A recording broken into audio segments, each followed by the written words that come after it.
அஸ்ஸலாமு அலைக்கும். நான் இப்போ இந்த சட்டியில் போட்டு என்ன கிளறிக்கிட்டு இருக்கேன்னா, கருப்பு கவுனி அரிசி கஞ்சி தான் எப்படி செய்கிறதுன்னு பார்க்கலாம். அதுக்கு தான் எடுத்தோடனே கிளறுற வீடியோ வந்துருச்சு. நான் ஃபஸ்ட்டே கருப்பு கவுனி அரிசி நைட்டே ஊற வச்சு மிக்சியில் போட்டு அரைச்சி தண்ணி ஊற்றி நல்லா மிக்ஸ் பண்ணி அடுப்பில் வச்சுருக்கேன். அடுப்பை ஆன் பண்ணி நல்லா கொதி வந்துகிட்ருக்கு. கொதி நல்லா கிளறி விட்டுட்டே இருங்க.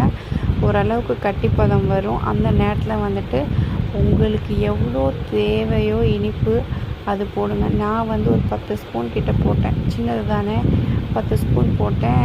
இனிப்பு போட்டு நல்லா கிளறி விட்டுக்கோங்க. ஓரளவுக்கு கட்டிப்பதம் வர டைமில் நீங்கள் கட்டியான தேங்காய் பால் எடுத்து வச்சுக்கோங்க.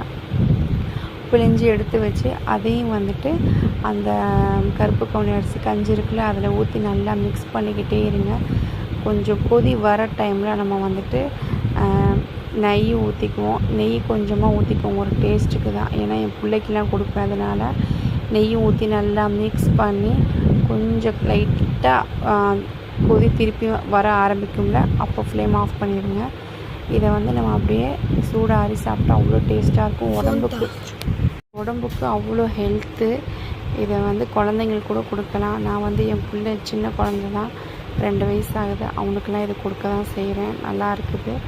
இப்போலேருந்தே பிள்ளைங்களுக்கு எல்லாம் கொடுத்து ஸ்டார்ட் பண்ணாதான்.